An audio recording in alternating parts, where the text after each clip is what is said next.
आजकल हमारे ऋषि मुनियों ने अनेक तरह से विधान जीव को समझाने के लिए, कल्याण के लिए, उद्धार के लिए पहले आदि सृष्टि की, हम पुरानी आदि काल की बात करें तो पहले पूर्व समय में हम सुनते हैं कि दरख्तों के पत्रों के ऊपर लिखा जाता था। उनसे पहले पात्र भी का भी ज्ञान नहीं आया था। उस समय हर मनुष्य को यादाश्त फुल थी। जो भी विद्वान ऋषि मुनि उसको बताते वह कंप्यूटर की भांति उसमें सेटिंग रहती थी। और फिर धीरे धीरे ऐसा हुआ, लिखने की लिपि आई, लिख करके हम पात्र में ऋषि मुनियों ने बनाई। उसके बाद कागज, और आज वैज्ञानिक आगे से आगे कंप्यूटर है, अलग अलग सिस्टम है, उसमें जमा रहते हैं। इसलिए दिमाग में जो कंप्यूटर था उनको हमने साइड में कर दिया कि चलो क्या करना है इसको। पर तो दिमाग भी ये इससे ही तो कंप्यूटर आदि निकले हैं। जितने भी बाहर जो वैज्ञानिक तकनीकी है वह सब हमारे शरीर को और आदि आदि हमारे संसार में जो भी वैज्ञानिक है शोध करके इधर उधर से मिलाप करके कई यंत्र बनाए, अलग अलग बनाए। तो ऐसे ही हमारे शरीर पर भी घटित है बहुत से यंत्र। तो हमें अनदेखा कर दिया, चलो क्या तो दिमाग में क्या रखना है, अब तो मोबाइल में कर लेंगे, पहले लिखते थे अब आजकल कंप्यूटर में लिख लेंगे, ऐसे ऐसे है। इसलिए हमें एक आगे से आगे सुविधा मिली, उनसे हमारे हम अधीन हो गए। तो ऋषि मुनियों ने त्याग तपस्या करके, जो ऋषि मुनि, इसलिए तो 3 कर्ज हर मानव मात्र के ऊपर है, पितृ ऋण, देव ऋण और ऋषि ऋण। पितृ ऋण जैसे माता पिता ने हमें पालन पोषण किया, पालन पोषण करके पितृ माता पिता का ऋण है, कर्ज है, तो हम कर्ज चुकाते हैं, चुकाना चाहिए, उनकी सेवाबंदी करनी चाहिए। कहते तो हैं माता की एक रात का कर्जा नहीं उतार सकता पुत्र, और तो फिर भी हमारा भावना रहती है, प्रेम रहता है माता पिता बुजुर्गों से, तो वह कर्ज उतारने प्रेम से माता पिता आशीर्वाद देते हैं, चलो सारा कर्जा हम माफ करते हैं, सेवा करिए हमारी। आज तो संस्कृति बदल रही है, पर तो पुराने समय की बात है, अभी भी कई परसेंटों में है। कहने का अर्थ है हमारे ऋषि मुनियों ने त्याग तपस्या करके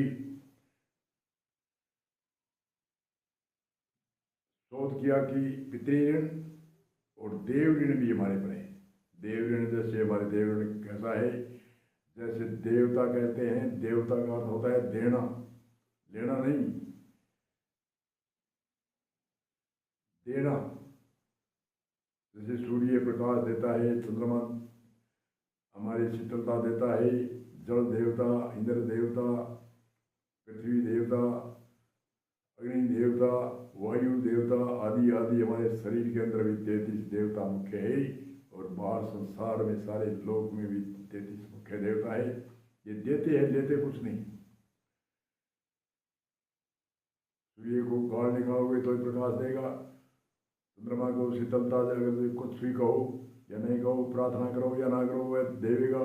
देने वाले को देवता कहते हैं, जो इनका कर्जा चुका नहीं सकते हैं। आज लाइट लगाते हैं, उनके पैसे आते हैं, और सूर्य का इतना प्रकाश है कि लाइट उसके आगे फैल है, नहीं कोई बिल है, नहीं कोई लेना है। इंद्र देवता वर्षता है, कोई मामला ऊंची नीची जगह नहीं छोड़ता है। वायु हमारी 39 प्रकार से भांत से हमारे शरीर के अंदर काम करती है, वायु देवता है, वायु हमसे कुछ नहीं लेती है। ऐसे ऐसे करके 33 मुख्य देवता है। तो 33 देवता का ऋण हम चुका नहीं सकते, परंतु हम प्रार्थना कर सकते हैं, हे परमात्मा, आपके देव, आपके 33 देव जो हमको देते हैं, इनका ऋण नहीं चुकाते, परंतु प्रार्थना करते हैं, धन्यवाद करते हैं, नमन करते हैं, कोटि कोटि प्रणाम करते हुए ऐसे तो हम कर सकते हैं। इसलिए संतों ने कहा है, अगर ये देवताओं से हाथ जोड़कर प्रणाम नहीं किया, बहुत धन्य किया, नमन किया, तो वह ऋण उतरता है। और ऋषियों ने जो त्याग तपस्या करी, जो पत्र में पहले लिखा, जैसे दरख्तों के पत्थर थे उसमें लिखा, और उसमें लिख करके त्याग तपस्या फल फूल जल पी करके ही अपने वस्त्रहीन रह करके, लंगोटी के आधार पर रह करके जो भी इतिहास लिखे, जो आज संसार के अंदर वेदों से लेकर जितने भी इतिहास है, वह ऋषि मुनियों की देन है। उनकी हम आज्ञा को नहीं मानते तो हमारे ऋषियों का ऋण है। हम खरीद के ला करके मेल दें तो वह कोई ऋण नहीं होता था। जब तक उनको धारण करके और परमार्थ यानी दूसरे को अपने पर, उन ऋषियों मुनियों के इतिहासों को पहले अपने पर धारणा, और 1 2 5 जितने भी दूसरों को परोपकार करे, तो वह ऋषियों का कर्जा उतरता है। इसलिए संत कहते हैं, एक अज्ञानी को ज्ञान दो, सारी पृथ्वी का दान दो। एक अज्ञानी को तत्व ज्ञान, आत्मज्ञान बार बार जन्म मृत्यु से मोक्ष मुक्तिमान कर देता है। युजुर्वेद की एक गति है, एक अज्ञानी को ज्ञान दो और सारी पृथ्वी का दान दो। ऐसे हमारे युजुर्वेद ये गति का सूत्र है। इसलिए और भी संत कहते हैं कि सतगुरु है वो परम है, परम को मतलब विशाल है, उसकी कोई सीमा नहीं है। इसलिए हमारे ऋषियों का 3 कर्जा है उतारने के लिए। और आर्य समाज में तो एक अलग ही तरह का एक संदेश समझाने के लिए दिया। वेद पढ़ने का उनको भी अधिकार होगा जो जनेऊ को धारण करेगा। जनेऊ के अंदर 3 धागे हैं, 3 ऋणों को उतारने के लिए संकल्प दिया जाता है। उस दिन मैं माता पिता की सेवा करूंगा, मैं देवों का ऋण है उतारने का संकल्प है, और ऋषियों का ऋण है वो उतारने का लिए संकल्प है। इसलिए 3 धागे से ये धर्म के चिन्ह है। धर्म नहीं, धर्म तो एक हृदय में धारण किया जाता है। जैसे पहले बताए थे, अति क्षमा दम असत्य शोक इंद्रिय निग्रही बुद्धि विद्या सत्यम अक्रोधम, ये 10 प्रकार के धर्म हृदय में धारण करते हैं। हर मानव मात्र के लिए है, चाहे स्त्री हो, चाहे पुत्र हो, चाहे बालक हो, चाहे बालिका हो। बाहर की वस्तु है वो तो एक धर्म के चिन्ह है। जैसे तिलक काटते हैं, ये धर्म का चिन्ह है। जनेऊ धारण करते हैं, ये धर्म का चिन्ह है। घंटा घड़ियाला बजाते हैं, ये धर्म के चिन्ह है।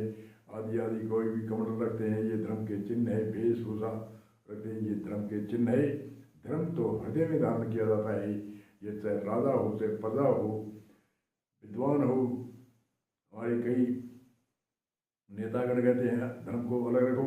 अरे धर्म तो हृदय में धारण किया जाता है। धैर्य क्षमा दम सत्य शोक इंद्रिय निग्रह बुद्धि विद्या सत्यम अक्रोध, ये 10 धर्म हर मानव मात्र के लिए है, हर राज ऋषि के लिए है, हर साधु संत महात्मा की है, हर मानव मात्र के लिए है। स्त्री हो चाहे पुत्र हो, ये धर्म हृदय में धारण किए जाते हैं। बाहर का दिखावा नहीं है, नहीं कोई मूर्ति का दिखावा है, नहीं कोई भी आडम्बर का दिखावा है। ये हृदय के अंदर धारण किए जाते हैं। इसलिए धति धैर्य क्षमा दम असत्य शोक इंद्रिय निग्रह बुद्धि विद्या सत्यम अक्रोधम, अक्रोधित रहना, धैर्य धारण करना, क्षमा यानी चुगलखोर आदि को माफ करना, क्षमा धति क्षमा दम कहते हैं मन को रोकना, इंद्रियों को रोकना आदि आदि। तो सभी के लिए लागू है, तो एक मानव मात्र के लिए नहीं, हर मानव मात्र के लिए है। चाहे स्त्री पुत्र बालक बालिका कोई भी हो, चाहे कोई भी संप्रदाय का हो, सबके लिए ये धर्म लागू है। इसलिए गीता में यही तो बताते हैं। इसलिए गीता को ठुकराते नहीं है। कोई संप्रदाय है, चाहे कोई पंथ मत संप्रदाय है, वो ठुकराते क्यों नहीं है? उसने कोई मत पंथ फर्क नहीं बोला। कृष्ण जी ने अर्जुन को उपदेश दिया, वह हमारा भी उपदेश है, हमारे लिए भी। तुमने कृष्ण जी ने हर मानव मात्र के लिए सड़क कही, हर जीव जंतु के लिए कही, हर संप्रदाय के लिए कही, चाहे देश हो चाहे विदेश हो चाहे कोई भी हो, उसके लागू है और वह धारण करेंगे तो वह सभी के काम में आने वाले हैं। इसलिए वह इकट्ठे है वो सड़क गीता के अंदर। ऐसे ही वेदों में इकट्ठे सड़क है। तो हमारी सत्य जो भी इतिहास है, अलग साहित्य, गर्भ साहित्य और सत्य साहित्य, 3 प्रकार के साहित्य होते हैं। अलग साहित्य जैसे अखबार है, आज पढ़ लिया कुछ नहीं। गर्भ साहित्य जो उपनिषद जासूसी आदि है, उसमें घटना घटित बातें होती है। और सत्य साहित्य होता है वह आज भी भूत भविष्य वर्तमान 3 काल में कभी नाश नहीं होता। और सत्य साहित्य में 3 उद्देश्य, परीक्षा और लक्षण है। ये 3 लक्षण होते हैं, उद्देश्य, परीक्षा और लक्षण। उद्देश्य यानी इसका उद्देश्य क्या है, परीक्षा ये जिसमें सत्य क्या है, असत्य क्या है, इसका निर्णय करेगा। और लक्षण कहते हैं उनमें गुण है, उनमें फल है। इसलिए उद्देश्य, परीक्षा, लक्षण ये 3 जिसमें है वो छोटी सी पुस्तक है, वही ग्रंथ है। और जो परिंदा है जिसमें कुछ भी नहीं, वो परिंदा है। एक ही बात पर कोई इधर रह जाते हैं, कहीं इतने इतने बड़े पौधे हैं, अरे वो पौधा है, परिंदा है कागजों का। उद्देश्य, परीक्षा, लक्षण जिसमें 3 नहीं है, वो ग्रंथ नहीं है। ग्रंथ में 3 ग्रंथें होती है, उद्देश्य, परीक्षा और लक्षण। इसलिए ऋषियों का ऋण, माता पिता का ऋण, देवता का ऋण हम हाथ जोड़कर चुकाने के लिए हमें नमन करना चाहिए। कोटिन कोट नमन करके। हमारी हस्ती नहीं है, परंतु देव का ऋण हम चुका नहीं सकते हैं, परंतु उनको नमस्कार कर सकते हैं, उनसे अरदास कर सकते हैं, उनसे माफ़ी मांग सकते हैं। माता पिता का ऋण भी हम नहीं चुका सकते एक रात का माता का, परंतु हम उनकी सेवा, प्रेम और माफ़ी मांग सकते हैं। और ऐसे भी ऋषियों का ऋण चुका नहीं सकते, परंतु ऋषियों पर आस्था रखने हमारा, उनको प्रणाम करने का हमारा धर्म है। इसलिए मानव मात्र का धर्म है। और उससे ही श्री राम जी